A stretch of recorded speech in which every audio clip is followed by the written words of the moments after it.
And now, part two by Call It a Day. We're gonna reminiscing 28 years ago from the April 14, 1996 NBA Classic between the Phoenix Suns versus the LA Lakers aired on NBC. Dun, dun, dun, dun, dun. Supersonics playing well and seemingly eager for the postseason to begin.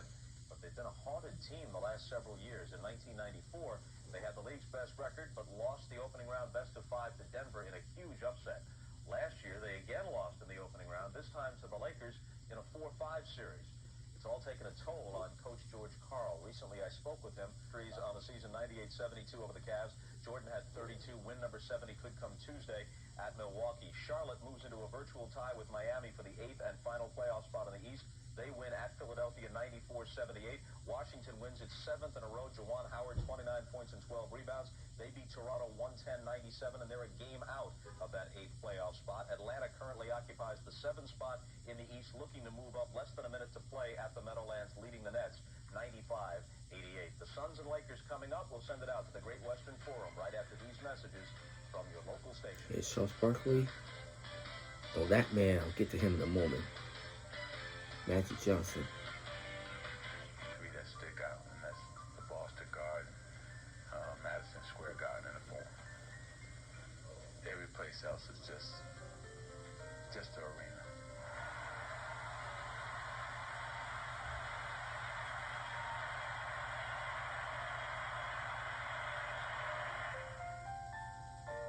The Forum is magical in a sense that it is Hollywood. The Lakers were Hollywood, Showtime, the celebrities,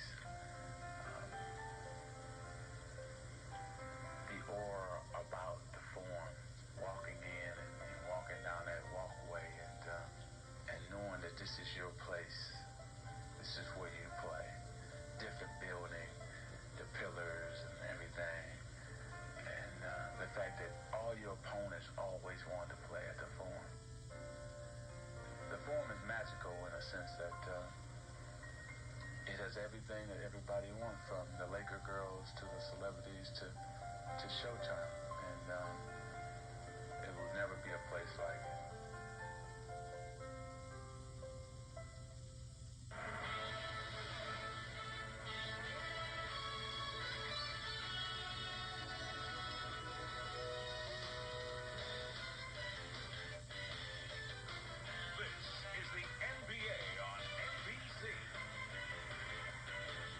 Welcome to this magical building known as the Great Western Forum in Inglewood, California, for this afternoon's Western Conference matchup between the Phoenix Suns and the Los Angeles Lakers.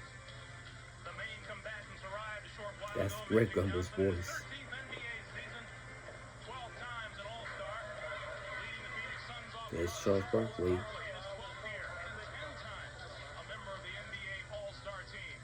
The playoff positioning right now in the West, the Lakers holding down the number 4 playoff position, while the Phoenix Suns are at number 7. We had a shaky moment just a short while ago during the playing of our national anthem. Phoenix Suns just for the ball. He steals the ball. He backs it ahead to Hardaway. 2-1. Chorus. Finds an open man, flips it to the big fella, fake shoots, and It's all over. Do you believe what you just saw? Welcome to the playoffs. Do you think Cedric Ceballos is sorry that he came back from Lake Have No Excuse now? I mean, this, if you're talking about accidents, maybe if it's rush hour, in New York on a subway, maybe it's an accident bumping into somebody like that. But I say he's got to get a game for that game suspension. Before we hear from the doctor, let's take a look at the incident again. Now, you heard what Magic Johnson said to Hannah Storm outside the locker room. He said he had no intention of bumping him and that he felt the official, Scott Foster, turned into Oh, him. man. I wouldn't say that footage backs up Magic's contention, and in any case, how, especially in light of recent incidents around the league, how can you get close enough even for a mistake to happen? But you got a problem here.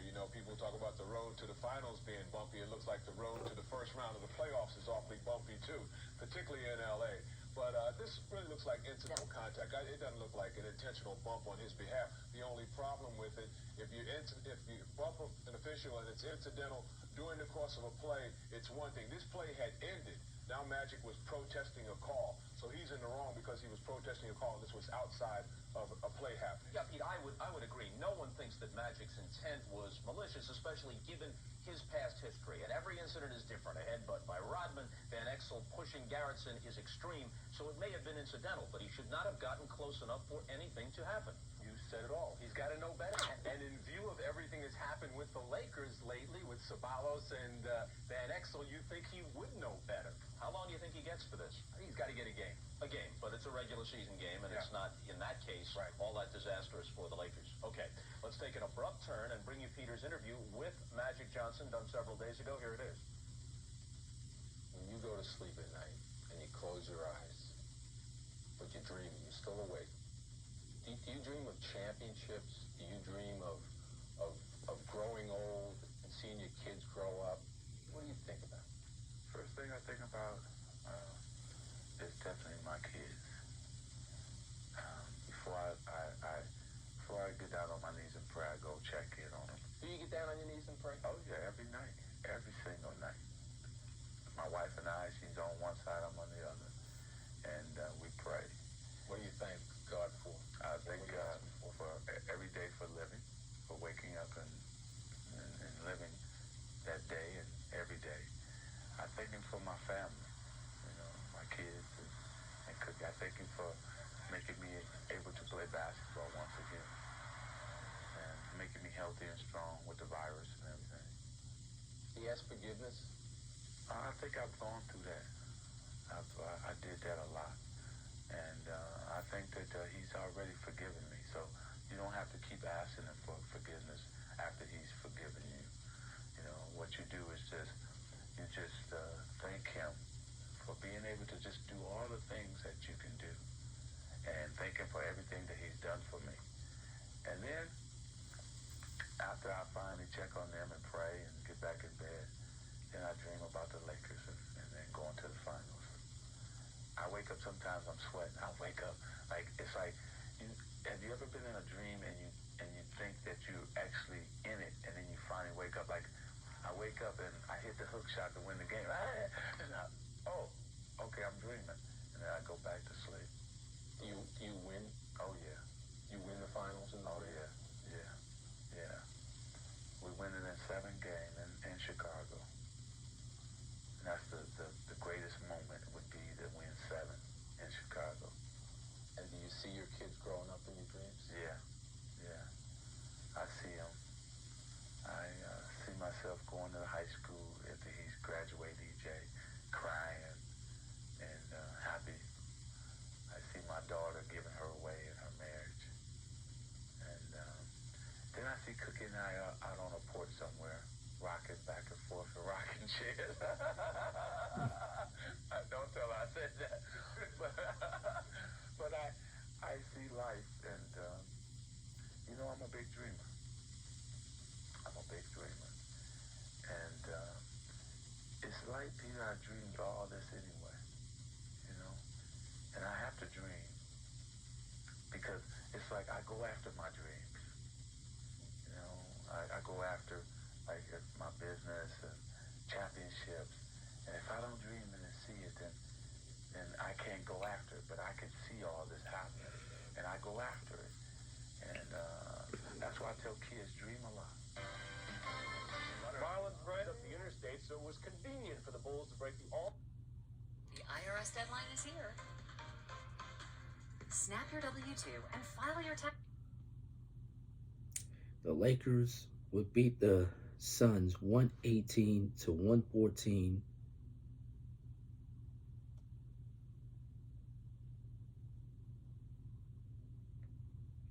Lakers are 50-28, while the Suns dropped to 39-39. Kevin Johnson needed 6 more rebounds to go to triple-double. 26 points, 4 rebounds, 16 assists. AC Green needed 10 more assists to go to triple-double. 18 points, 14 rebounds, no assists.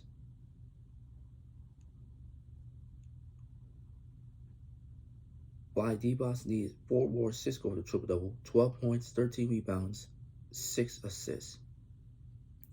But the player of the game was Sergio Ceballos, 23 points, 7 rebounds, no assists. And as for Magic Johnson, he had 8 points, 1 rebound, 2 assists. Sadly, he got tossed for bumping, and the referee, Scott Foster, thought he was fouled, but no whistle. Magic Johnson, I don't know what the hell you're thinking. I know that you're upset, but that was not cool for you to bump to the referee. Shout out to Xavier Hill and Black Saiyan King. I'll be back, see if I can post more videos. Then if not, I'll recap 2 rants tomorrow. One of them is the April 15, 1996 edition of WWF Raw is War with the legendary Stone Cold Steve Austin. And of course, we'll recap today's regular season finale as the Rockets looking for their 41st victory, clinching a winning season as they look to play spoiler when they go to LA to take on the LA Clippers. Play stupid games, win stupid prizes, no more talk.